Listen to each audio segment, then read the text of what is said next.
En attendant le best-of de l'année 2024 que je vais consacrer à, selon moi, le top des dramas chinois sortis cette année, ce mois-ci a été un peu en creux malgré quelques jolies pépites que je vais vous partager tout de suite.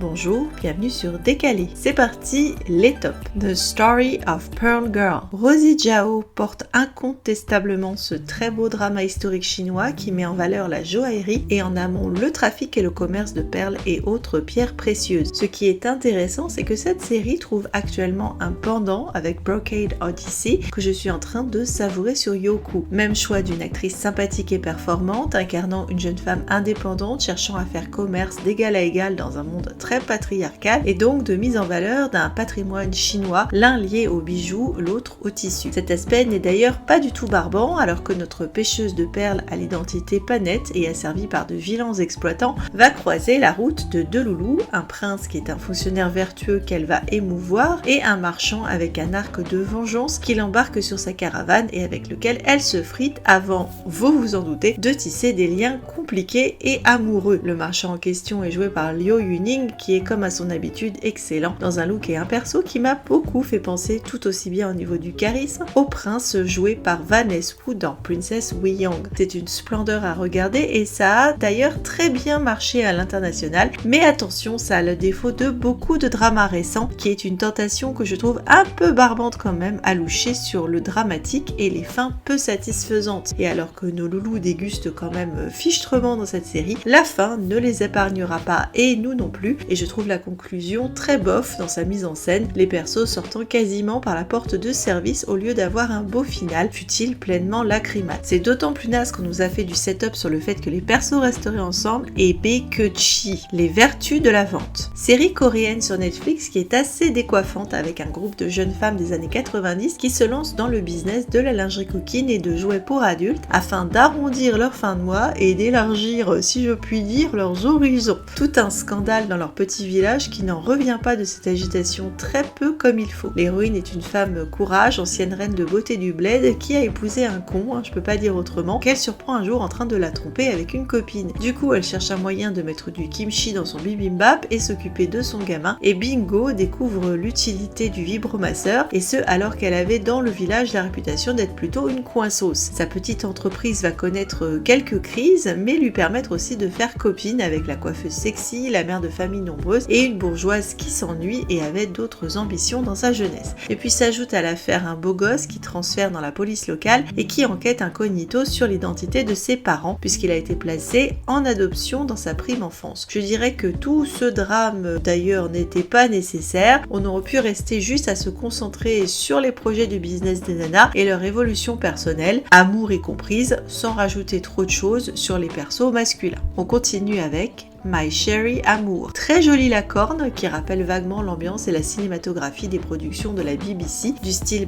adaptation de romans du 19e ou début 20e, genre Downton Abbey dans sa façon de créer une atmosphère rétro et le contraste entre la haute société et la domesticité par exemple. Les décors, les costumes sont très jolis et font leur effet, mais par contre on est clairement dans une adaptation de fantasy car on serait bien en peine de dire exactement quelle époque précise les costumes évoquent. Il y a des anachronismes un peu compliqués tout de même. La série est surtout une vitrine mettant indubitablement en valeur la splendide et sympathique Yaya, dont le perso, une charmante fille de la haute, serait on va dire un mix rêvé entre la Emma de Jane Austen et l'allure très mode d'Audrey Hepburn. Le pitch, la fille chérie d'une famille de la haute est à marier et ses frères aimeraient bien lui trouver un bon parti, mais elle jette son dévolu sur le frère d'un de ses amis et prétendant qui est bien embarrassé à répondre à ses avances vu qu'il se trimballe un veuvage et une situation de famille compliquée avec une mère chieuse comme c'est pas possible. On est dans le cas où c'est mademoiselle qui court après monsieur et qui se jure de lui mettre le grappin dessus et elle est si adorable que le type, malgré tous ses efforts, n'a pas l'ombre d'une chance. On se paie un paquet de malentendus et surtout des rajouts pas nécessaires lorsque la prod a senti qu'elle avait misé sur le bon filon et également, je vais le déplorer, très peu de tensions sexuelles alors que les deux acteurs sont beaux et vont très bien ensemble. Et j'ai trouvé dommage, surtout vers la fin, qu'on nous a du sexy qui aurait été bien vu. The Trunk, en français français pour Seul Bagage, cette série coréenne sur Netflix n'a pas zappé sur le sexy elle. On t'annonce même en avertissement qu'il y aura du cul. Alors comme c'est le grand retour de Gong Yoo dans un drama, tu prépares le popcorn et du sexe en effet il y en a, mais surtout au début et surtout de manière explicite avec des persos pas trop engageants. On est sur un thriller psychologique qui a une identité visuelle très forte et très intéressante à analyser avec tout un travail sur l'eau, l'architecture et le voyeurisme. C'est du Hitchcockien, n'ayons pas peur de le dire. Le pitch, un homme est contraint par son ex-femme qui en a visiblement gros sur la patate à se remarier sur un contrat d'1 an avec une mystérieuse jeune femme qui travaille pour une compagnie fournissant ce genre de prestations. Visiblement bourré de problèmes ainsi que de médocs et de drogue en tout genre, le type n'est pas très emballé par ce projet mais accepte dans l'espoir de se rabibocher avec son épouse qui de son côté s'est mise en couple avec un jeune homme travaillant aussi pour cette agence. Tout est aussi tordu là-dedans que la baraque dans laquelle le mec traîne sa dep et qui abrite du sérieux trauma familial. La fille a aussi de sacrés bagages à se coltiner et ça tombe bien parce que c'est l'un des symboles explicites de la série qui fait fil rouge alors qu'une histoire parallèle tourne autour de l'enquête sur la valise de la jeune femme et d'un meurtre et que toutes les scènes sont en fait des flashbacks par rapport au mystère du meurtre et de cette valise. C'est bien joué et ficelé et globalement pas jouasse. Disons que c'est pas la série feel good à vous sortir pour Noël Netflix. Don't Forget Me. La seule bonne raison de regarder cette série serait le sexy Lee Chyo-lin pour un mini-drama chinois ère républicaine, quelque peu alambiqué, pour une fois pas vraiment arc de vengeance au manoir, où une jeune femme avec des pouvoirs magiques cherche la personne qui lui permettra d'éteindre une lampe et mettre fin à une immortalité qui lui pèse quelque peu. Un peu comme dans la série Rattan qui était sortie il y a un an ou deux, j'ai oublié exactement, mais enfin c'est la même ambiance. Elle trouve son bonheur en la personne de ton gouverneur chef de guerre standard et veut l'obliger à se mettre à son service. Il fait tout pour la repousser mais comme elle peut lui permettre de rester en vie, ils finissent par s'associer et réalisent qu'ils ont du bagage ensemble puisque dans un temps ancien, la jeune femme l'a tué après l'avoir trahi et qu'en la maudissant, il est donc responsable de sa situation. Bien sûr, c'est plus compliqué et ça se joue sur 3 réincarnations, pas oufissime pour être honnête et très oubliable. Autumn Tale, premier drama pour moi de cette tétralogie coréenne du début des années 2000 qui nécessite de préparer des mouchoirs à ce que j'ai compris. 4 saisons, 4 occasions de te tirer des larmes, ici pour l'automne, dans un mélo pur et dur qui m'a beaucoup fait penser à la série Stairway to Heaven. Dans le genre, rien ne sera épargné comme saloperie à notre pauvre Bichette et la plage est un bon lieu pour mourir apparemment. Ajoutez à ça que la Bichette en question est jouée par une toute jeune et jolie comme un cœur Song Hye-kyo, une héroïne martyre dont la vie bascule quand elle découvre après un accident de voiture qu'elle n'est pas la fille de ses parents et a été échangée par erreur à la maternité et doit donc renoncer à sa vie de rêve et son doux foyer auprès de son grand frère chéri d'amour avec lequel elle a une relation sacrément fusionnelle. Du coup, switcheroo avec une bitch et tu me diras que c'est le début d'une autre potentialité pour le frère et la passeur du coup, que tu vois venir à des kilomètres, mais évidemment la famille se barre aux États-Unis, les deux se perdent de vue et ils vont se retomber dessus sans trop se reconnaître des années plus tard alors qu'un copain du mec court après Bichette et que le type, un chouïa un peu flan, est fiancé à une autre. Alors on se demande pourquoi c'est si compliqué pour ces deux-là qui ne sont pas de la même famille et qui devraient juste envoyer valdinguer tout ce petit monde pour juste vivre heureux ailleurs, mais sinon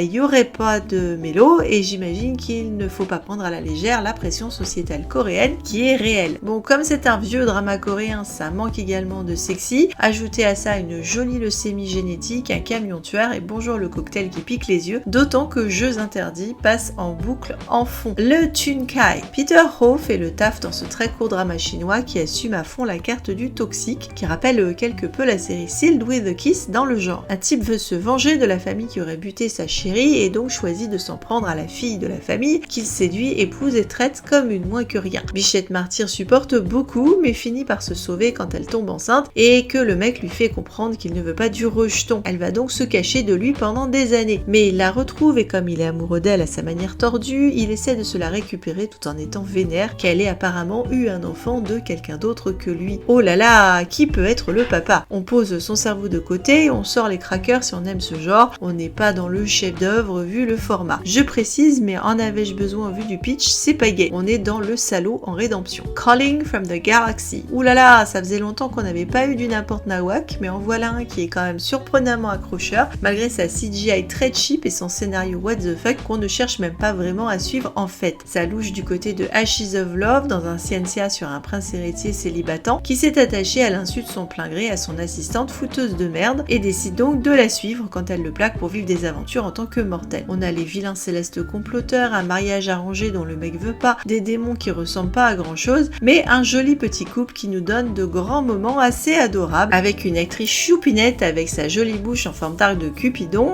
et un mec qui m'a vaguement fait penser à Su Kai-chang. Mais je ne vais pas vous mentir, malgré quelques instants adorables, je crois que la raison pour laquelle je n'ai pas lâché la série, c'est sa bande originale qui dépote et qui exploite ces deux génériques très intelligemment, deux titres qui tournaient avant la série d'ailleurs, et non pas, je pense, été créés pour elle, mais qui sont vraiment extra. Don't Mess with the Ex-Girlfriend, un mini-drama chinois bourré de clichés, mais mimi tout plein, même si le mec fait trop pitié avec son torse de poulet et aurait sacrément besoin d'un sandwich. Une nana découvre la veille du mariage que son fiancé la trompe avec sa collègue de bureau, qui, non contente de lui voler son Jules, lui pique aussi tous ses designs de joaillerie, et comme le fiancé Gouja décide de ne pas perdre les arts de la noce, il s'apprête à convoler avec la bitch. Bichette déboule vénère au mariage en robe meringue, mais aussi au bras d'un beau gosse qu'elle pense avoir loué pour l'occasion. Que nenni, car le beau gosse au torse de poulet est en fait le jeune tonton patron du fiancé Gouja et accessoirement amoureux de la nénette depuis un incident dans l'enfance, mais bien sûr Nénette ne le calcule pas plus qu'elle ne le reconnaît et les malentendus vont s'accumuler. Elle est quand même assez vache avec lui alors qu'il est plutôt sympathique. Alors comme le dit le titre, Bichette est pas là pour tricoter ni se faire martyriser, et c'est un gag récurrent de voir le beau gosse débouler à son secours alors qu'elle s'est bien sortie d'affaire toute seule. Plaisant, mais il faut quand même mettre le cerveau de côté. C'est du crack, Her Disguise. J'aime bien le petit Léo Yang, donc je n'allais pas bouder mon plaisir sur ce mini-drama chinois air républicaine avec What Else, Vengeance au manoir, pour une nénette dans le médical qui entreprend de venger sa copine qui a été séduite et abandonnée par un des jeunes maîtres du manoir, sauf que Bichette se plante et infiltre en fiancé du premier, alors que, je te le donne en mille et mille, le bâtard dans tous les sens du terme, et ben c'était le grand frère. On est là surtout pour l'acteur qui est bougrement sexy et efficace et qui, bonne surprise, est aussi peu avare de torse-poil que Dai Gao Zhang. Par contre, bah la fin est pourrie. Kaotzin Wessian de Ta. Nouveauté pour le mois drama car j'ai enfin testé le format vertical qui pue bon la série bon marché. Alors pour celles qui ne connaissent pas, c'est de la production formatée pour mater sur son portable, j'imagine principalement dans les transports, avec des séries dont les épisodes ne dépassent pas les 2 minutes douche comprises, où le budget et la qualité du coup sont ce qu'ils sont, donc bah scénario pas possible et assez impossible à suivre, tellement c'est haché comme un steak tartare, et surtout bah c'est bougrement racoleur. Donc une fois qu'on le sait, on n'est pas à l'abri quand même de bonnes surprises si on veut un bon shoot costaud de trucs bien toxiques, car c'est un peu la spécialité de ces séries. Celle-là te met le paquet avec une nana en arc de vengeance qui approche un PDG psychorigide, et ces deux-là ont un joli jeu de chat et de souris qui commence en mode agressif et revanchard, dont une première fois sous aphrodisiaque et qui évolue vers une relation où le grand méchant loup se transforme au fur et à mesure en petit chaton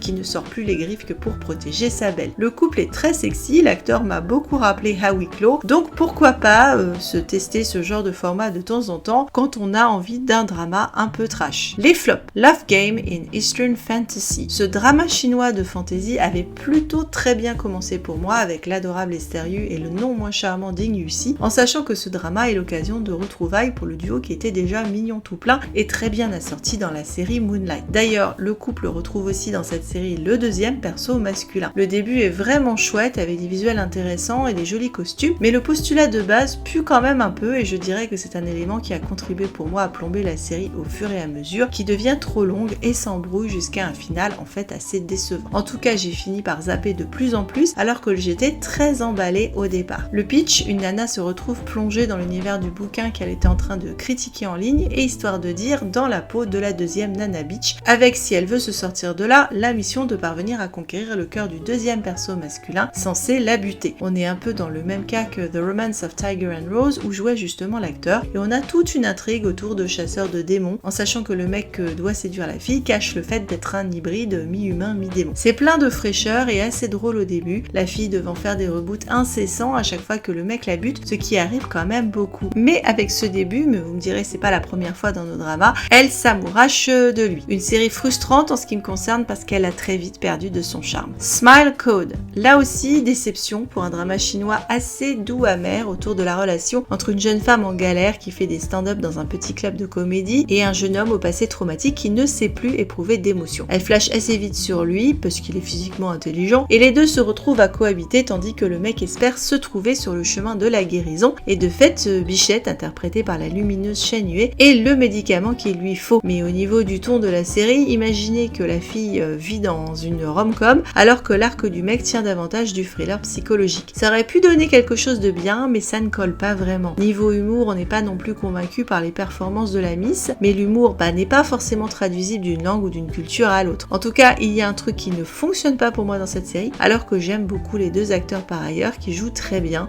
Je sais pas si c'est juste le scénario ou la mise à scène qui ne vont pas. The Girl Inside Me. Mini-drama chinois très cheap et foutraque, où notre nénette de Bridesmaid's Revenge se retrouve alors qu'elle gît dans un coma à l'hôpital dans la tête d'un mec de l'ancien temps et se dispute avec sa conscience le contrôle du corps du type, un masseur qui aimerait bien pécho une princesse. C'est d'un kitsch pas possible et à part pour les scènes what the fuck de massage de pectoraux, ça n'a pas vraiment beaucoup d'intérêt. Revenge of Reborn Princess. Mini-drama chinois où ça ne se passe pas très bien le jour de ses noces pour une jeune femme qui voit son prince charmant buter toute sa famille avant de la tuer au passage, et comme elle a une renaissance avec Reboot, elle est vénère et a une occasion de fricoter avec le mec qu'elle n'avait pas calculé avant, mais qui l'aimait désespérément en coulisses. Alors ce n'est pas un scénario très original de base, et bien que ce ne soit pas en soi vilain à regarder, je n'ai pas trouvé que les acteurs amenaient quelque chose de nouveau. Je n'ai pas du tout accroché sur eux, ni sur leurs personnages, ni sur l'histoire, alors que je suis plutôt bon public de ce genre de scénario. The Night is Still Young.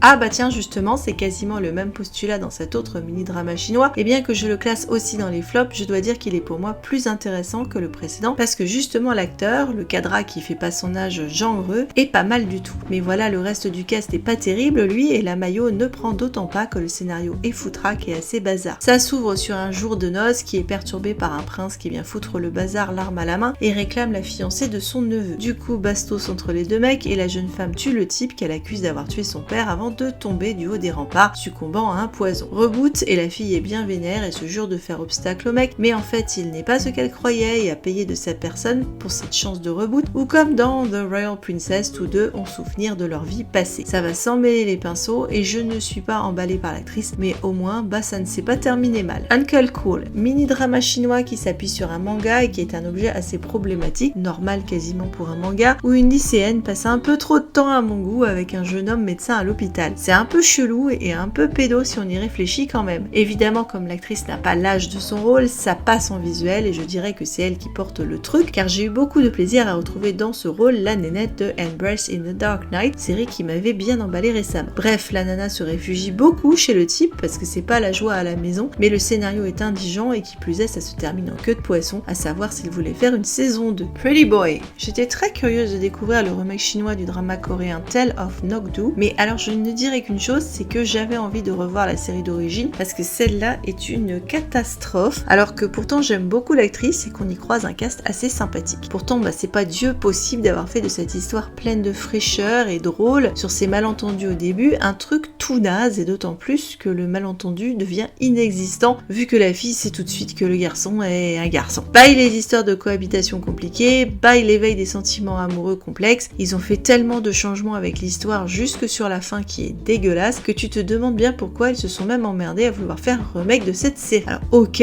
l'acteur passe bien en jeune femme, mais zut de zut, ce truc m'a vraiment énervé et je les zappé vitesse grand V. Un remake inutile à foutre à la poubelle. Les Ning Ye-dor, meilleur acteur. Je suis ravie de m'attarder un peu sur le cas Liu Yuning qui m'a vraiment tapé dans l'œil depuis The Long Ballad où il était déjà associé avec Rosie Zhao et où leur couple était presque le seul intérêt de cette série qui m'avait beaucoup déçu. Je suis choquée de voir régulièrement que cet acteur se fait harceler parce qu'il serait soi-disant pas beau. Alors pardon, mais alors il a du charme à foison et du charisme et est très bon acteur par ailleurs. Et en plus, je l'ai découvert récemment parce que figurez-vous que j'ai été un peu longue sur ce coup à la détente, mais c'est un super bon chanteur en fait et un de mes chouchous de playlist de drama parce que vous avez pu entendre sa voix dans les chansons suivantes que j'écoute très souvent.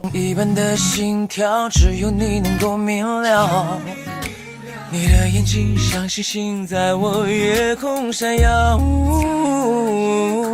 如此可像是无声抵过千言，此一世唯与你才算做成全。我泪流离至舍，慈悲多干戈，翻山越岭寻一个你。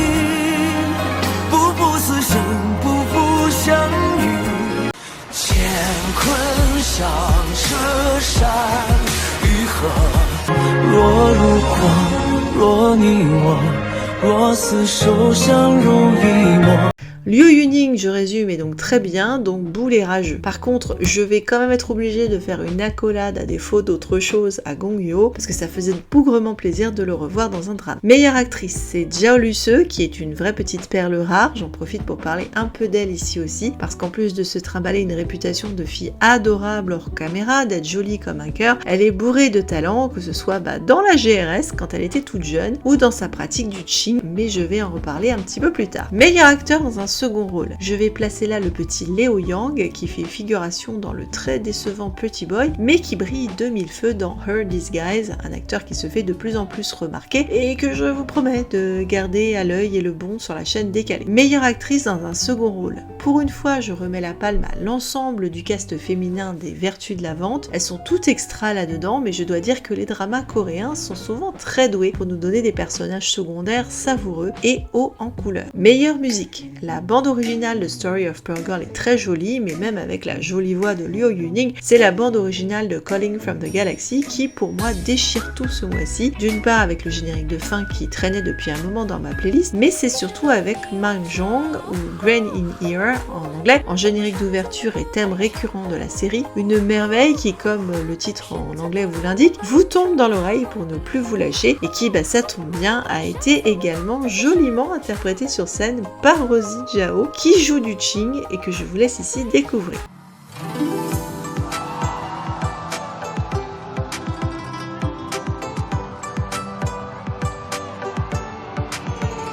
Meilleure scène. On approche de Noël, donc raison de plus, petite canailloute pour déballer nos jolis paquets. Et pas de Dai Gaojang en vue ce mois-ci, désolé, mais vous pouvez quand même profiter de My Cherry Amour.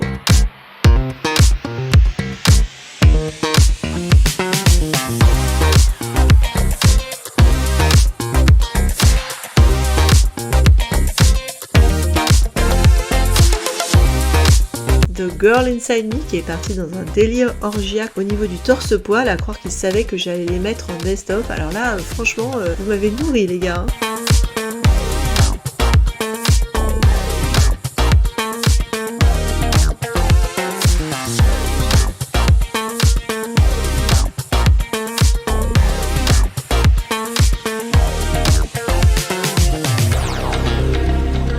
Le torse-poil de poulet de Don't Mess with Ex-Girlfriend, parce que j'imagine qu'il en faut pour tous les goûts.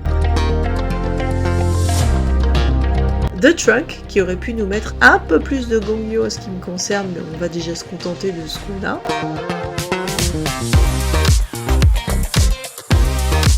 Calling from the Galaxy.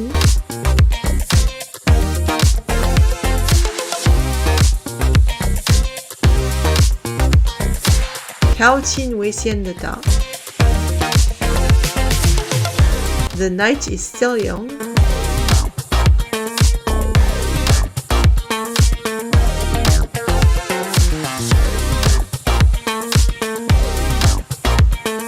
Uncle Cool.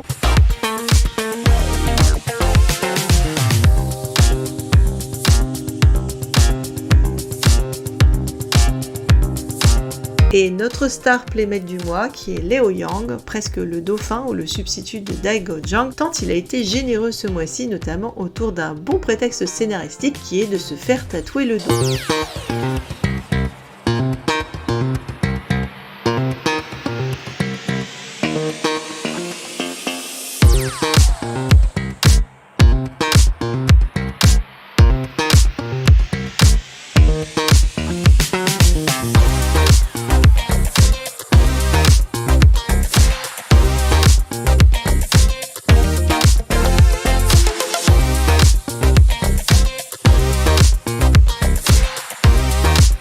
Les meilleures scènes seront dans Smile Code, le moment où le perso masculin bourré démontre qu'il est tout à fait capable de manifester une jolie palette d'émotions. Dans Les Vertus de la Vente, l'hilarant premier épisode et la scène de parodie de Basic Instinct qui était un très bon moment. Dans Her Disguise, la première scène de tatouage ainsi que les bisous très sexy que je vous laisse admirer. C'est du grand art, hein. C'est pour ça que je vous dis que le petit il est prometteur.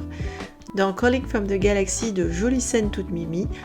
Le top sera trusté par Story of Pearl Girl entre un pont, parce que quand même, merci pour Claire, un bisou doigt, un très beau premier baiser et plein d'autres moments chauds en fait. Et pour moi la meilleure scène restera celle du dialogue autour de la symbolique des perles où le mec est très clairement tombé amoureux de la fille et parle en code alors qu'elle essaye de rester business et passe à côté de toutes les métaphores pas trop subtiles qu'il lui envoie. Et bien ce sera tout pour ce mois drama et pour cette année puisque nous nous retrouverons en janvier. J'ai commencé Brocade Odyssey qui pour l'instant me réjouit personnellement parce que combiner Jang Ye-chang, Seven Tan, Ting Chao et le prince héritier drama queen de Rise of Phoenixes sur papier passait à tout pour me plaire et jusqu'à présent ça me plaît beaucoup malgré un démarrage très lent mais c'est gentiment monté en puissance et je retrouve chaque jour cette série avec énormément de plaisir. Comme je l'ai annoncé en intro et comme l'an passé, je sortirai en début d'année 2025 un best-of de mes dramas chinois 2024 classés par thème. La difficulté étant de rester à 20